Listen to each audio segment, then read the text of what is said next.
नमस्कार मित्रमंडळी. तर आज म्हणजे आपण बघतच आहोत काय झाली अवस्था महाराष्ट्राची. म्हणजे काय पातळीवरती येऊन पोचलं आहे राजकारण, आणि त्यामध्ये म्हणजे एकनिष्ठ आणि एका पक्षात एवढी वर्ष राहणं ही किती मोठी गोष्ट आहे. आणि ठाकरेंचे शिल्लेदार जे आपल्यासोबत आहे आज, यशवंतजी किल्लेदार. नमस्कार सर, तुमचं स्वागत आहे आपल्या पॉडकास्टमध्ये. आजच्या तुमच्या जाणून घ्यायचं आहे की ठाकरेंचा शिल्लेदार, एकनिष्ठ म्हणजे कार्यकर्ता.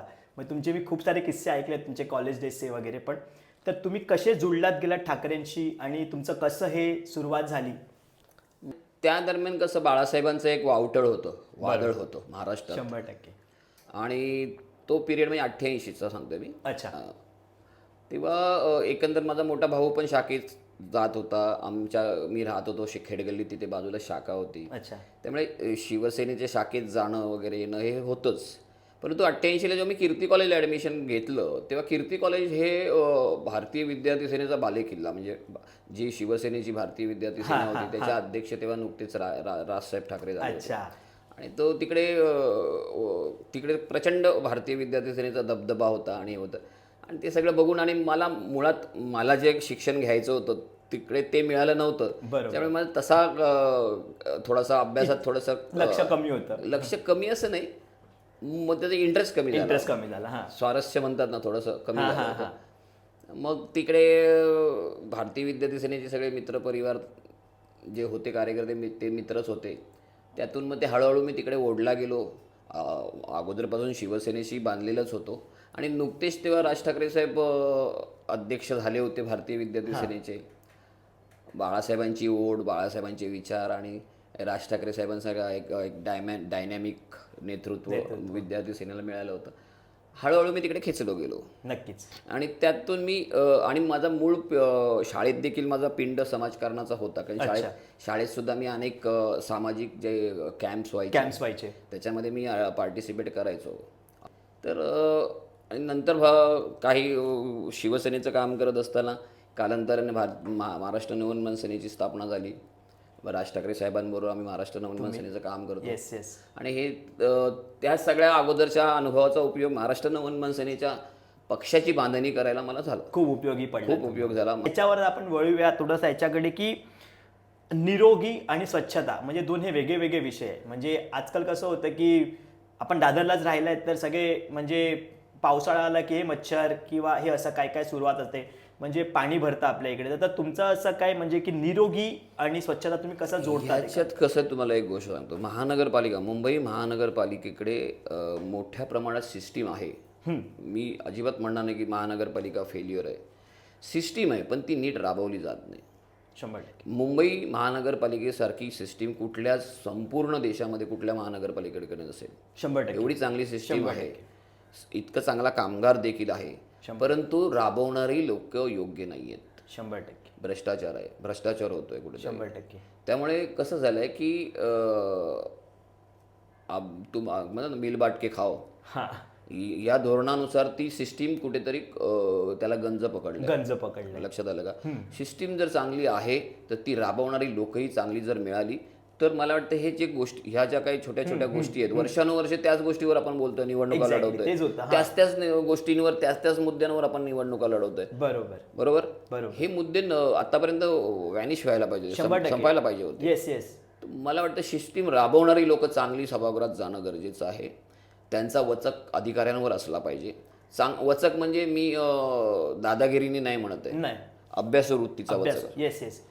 आणि अभ्यासू वृत्तीचे सुशिक्षित उमेदवार जास्तीत जास्त मोठ्या प्रमाणात जर सभागृहात गेले तर मला वाटतं ह्या सगळ्या सुधारणा आपसूक होतील. मी पण ह्याच मताचा आहे. जर सुशिक्षित असेल तर त्याला माहिती आहे की काय करायचं आहे काम, नाहीतर असा कोण गेला की त्याला माहीतच नाही काम, त्यात 5 वर्ष निघून गेली. तर आपण आजकाल बघतच आहोत की सगळं चाललंय असं. पण त्याच्यावरून तुम्हाला असं काय वाटतं की जेवढे आपल्या इकडचे हॉस्पिटल आहेत वगैरे, म्हणजे जसे आपल्या एक जवळचं KM म्हणा किंवा जे आपले म्युन्सिपल हॉस्पिटल्स वगैरे, तर तिकडे जशी ते म्हणजे कार्यपद्धती आहे त्याचंही तुम्हाला मी परत पुन्हा सांगतो. म्हणजे कसं आहे, ही जी सगळी BMCची हॉस्पिटल्स आहेत, कुठल्याही महानगरपालिकेकडे एवढी हॉस्पिटल्स नाही की जी मुंबई महानगरपालिकेकडे आहेत. बरोबर. त्या हॉस्पिटलवर बर्डन किती आहे हो? 100%. म्हणजे जर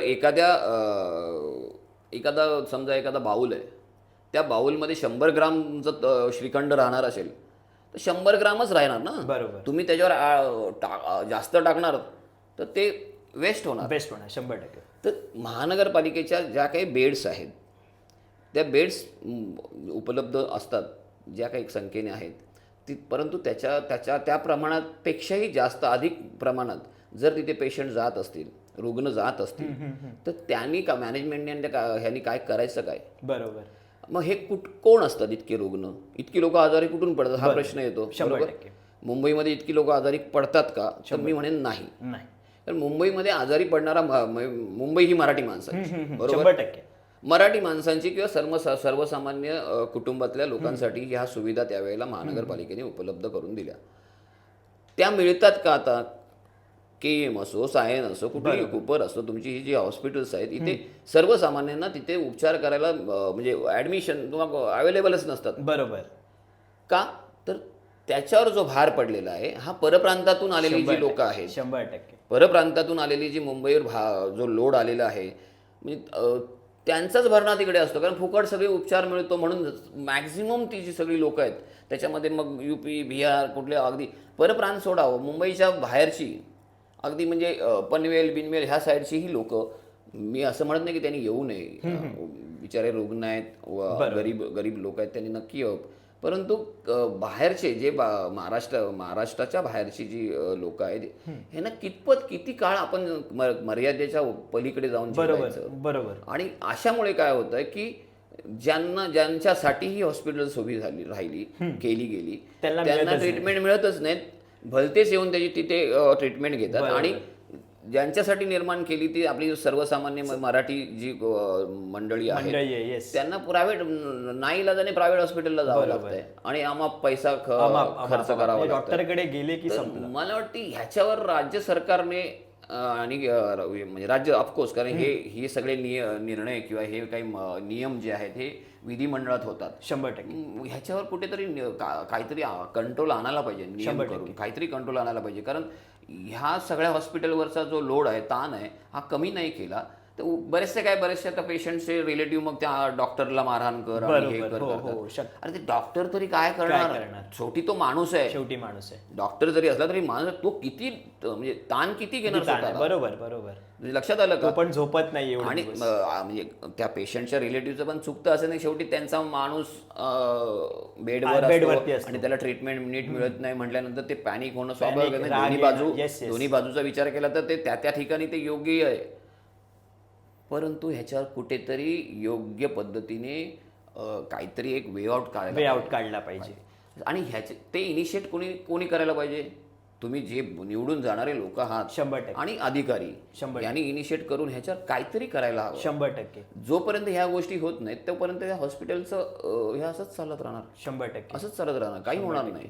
तर म्हणजे मला दुसरी गोष्ट अशी आहे की महानगरपालिकेच्या पूर्वी छोट्या डिस्पेन्सरीज होत्या म्हणजे दवाखाने हो ते आता कुठे दिसत नाहीये कुठे. आता आम्ही जिथे राहत होतो तिथे जाखादेवी मंदिराच्या शेजारी केवढा तरी मोठा दवाखाना होता, भरपूर लोक त्याचा लाभ घेत होते. आता सगळं वाटतं प्रायव्हेटेशनकडे जास्त. त्यामुळे काय झालंय की ते दवाखाने बंद झाल्यामुळे प्रायव्हेट डॉक्टर्सकडे गर्दी असते. प्रायव्हेट डॉक्टर्स आता केवढे पैसे घेतात सगळ्यांना माहिती आहे सगळ्यांना. ह्या सगळ्या गोष्टी ज्या आहेत ह्या बंद का झाल्या. बरोबर. बंद होण्यामुळे म्हणजे महानगरपालिकेची पण कारणं असतील. 100%. असं म्हणत नाही की महानगरपालिकेने कंटाळा करून की मुद्दामून बंद केली, नाही. काहीतरी कारणं असतील ना. 100%. मग ती कारणांचा शोध घेऊन त्याच्यावर ओव्हरलोड करून आपण काहीतरी मार्ग काढायला हवा. 100%. असं होताना दिसत नाही. 100%. आणि लोकप्रतिनिधी ह्यामध्ये इंटरेस्ट घ्यायला हवा. लोकप्रतिनिधींचा जर एक दबाव असेल तर ह्या गोष्टी प्रशासनाला कराव्या लागतात. 100%. लोकप्रतिनिधी म्हणून म्हटलं की लोकप्रतिनिधी त्या उमेदीचे किंवा त्या इच्छेचे पाहिजे सुशिक्षित असे लोकप्रतिनिधी सभागृहात जायला. कारण राजकारण ज्या थराला चाललंय त्या लोकप्रतिनिधी काय सगळं म्हणजे आज उद्या तिथे तर त्याचं म्हणजे तुमचं निष्ठावंत म्हणजे तुमच्याकडनं शिकावं असं मी सगळे तुमचे सांगतातच. म्हणजे जेवढे दादर मधले आहेत सगळे त्याचं कारण असं आहे तुम्हाला मी सांगतो. मी राज ठाकरे साहेबांबरोबर एक 40 वर्ष आहे. 100%. अगोदरचं सोडून द्या, मनसेच्या स्थापनेपासून तर मी आहे, अगोदरच्या माझी पार्श्वभूमी त्यांच्यासोबतची आहेच. अनेकदा मला संधी मिळता हुकलेली निवडणूक लढवण्यासाठी. एक व्यक्ती, एक माणूस, कुठलीही व्यक्ती, एक माणूस आहे म्हटल्यानंतर त्याला कुठेतरी एक वाईट वाटतं की मला नाही मिळालं वगैरे. ते वाईट वाटणं अयोग्य असं माझं म्हणणं नाही, परंतु वाईट वाटल्यानंतर चुकीचं पाऊल उचलणं हे मला पटत नाही. त्याचं कारण असं आहे, यशवंत किल्लेदार कोण आहे, कोण होता, त्याला तो नावारूपाला कसा आला, का आला, कुठून आला, कोणी डोक्यावर हात ठेवला म्हणून आला. बरोबर. हे सगळं आपण विसरतो का? 100%. अदरवाईज नुसता एक यशवंत किल्लेदार म्हणून मी वावरलो असतो, कुठलाही बॅनर किंवा कुठल्याही नेत्याचा माझा डोक्यावर हात नसता, तर मी हे नाव आणि हे वलय निर्माण करू शकलो असतो का? नाही. बरोबर. ठीक आहे, नाही मिळालं, नगरसेवक नाही मिळालं म्हणून काय आपण लोकांमध्ये आपली लोकप्रियता कमी थोडीच होणार आहे. आपण काम केलं तर लोकप्रियता तशीच 100%. कधी जेव्हा वेळ येईल, चांगली वेळ येईल आणि नेतृत्वाला वाटेल की नाही आता ही वेळ किल्लेदारची आहे, किल्लेदाराला द्यायला हवी, बरोबर, तेव्हा तोपर्यंत संयम ठेवून आपण राहिलं पाहिजे. ही माझा बेसिक तुम्हाला सांगतो, माझ्या घरी माझ्या वडिलांचं एक हे होतं की खोटं बोलायचं नाही आणि खोटं सहन करायचं नाही. आणि माझा प्रॉब्लेम तो आहे, मला पटकन कोणी खोटं बोललेलं किंवा हे मी जितका शांत आहे तितकं मग तेवढं. आणि दुसरी गोष्ट आहे की लॉयल्टी ही सोडायची नाही. लॉयल्टीला तुम्हाला कदाचित इन्स्टंट फूड सारखं लगेच रिझल्ट जरी नाही मिळाला तरी कालांतराने कधी ना कधी तरी तुम्हाला त्याचं फळ मिळतंच. आणि मला त्यावर विश्वास आहे, तर सो मी त्या लाईनवर चालतो. मला फक्त तुमचा अहवाल जाणून घ्यायचा आहे की तुमचे काय पॉइंटर्स आहेत, म्हणजे जे नंतर तुम्ही निवडणूक जिंकल्यानंतर तुमचं कसं काय कामाचं मी तुम्हाला सांगतो. आमच्या ओव्हरऑल दादरमध्ये आणि 192 मधून मी आता उभा आहे तिथून विषय फार छोटे छोटे विषय आहेत, लोकांच्या दृष्टीने खूप महत्त्वाचे आणि मोठे विषय आहेत, पण ते सोडवण्याच्या दृष्टीने ते फार छोटे छोटे आहेत. उदाहरणार्थ दादरमध्ये साधारण आमचं ते पोलीस कॉलनी परिसरापासून पुढे इकडे पोर्तुगीज चर्च आणि ह्या सगळ्या परिसरामध्ये पाण्याला प्रेशरच नाहीये. बरोबर.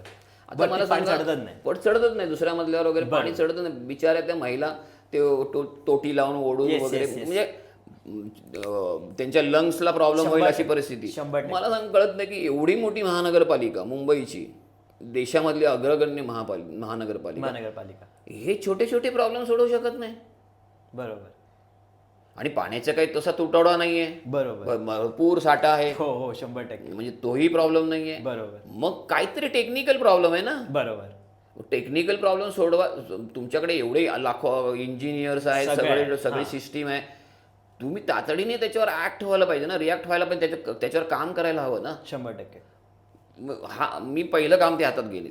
पहिला फोकस त्याच्यावर. नंतर पार्किंगची समस्या खूप मोठा, काहीतरी वेळे, आणि पार्किंगची समस्या सुटू शकते. रोड वाइंडिंग होतात, तुम्हाला बेसिक सिविक सेन्स जो असतो ना, सिविक सेन्स तोच राहिलेला नाहीये लोकांना. पार्किंग कुठे करावी, कशी करावी, दुसऱ्यांना त्या पार्किंगमुळे आपला त्रास होईल का, ह्याचा काय विचारच कोणी करत नाही. आपली वेळ मारून यायची, कुठेही कसंही लावायचं, वाकडं तिकडं, ट्रॅफिक जाम होईल नाही होईल, दुसऱ्यांना कुठेतरी त्याचा त्रास होईल, याचं कोणी पडलेलीच नसते. बरोबर. त्यासाठी मला वाटतं की पोलीस, ट्रॅफिक आणि महानगरपालिका ह्यांनी एकत्रित मिळून काहीतरी प्लॅन करायला पाहिजे आणि त्याच्यावर काम करायला पाहिजे. आणि त्यासाठी पण मी इनिशिएट करणार आहे. 100%. दुसरा आहे प्रदूषणाचा विषय. प्रदूषण खूप वाढलंय. इतकं प्रदूषण आहे ना दादरमध्ये, म्हणजे दादर सारख्या ठिकाणी प्रदूषण असण्याची कारणच नाही का. इथे काय मोठ्या इंडस्ट्रीज आहेत किंवा काय कारखाने आहेत, काहीच नाहीये. बरोबर.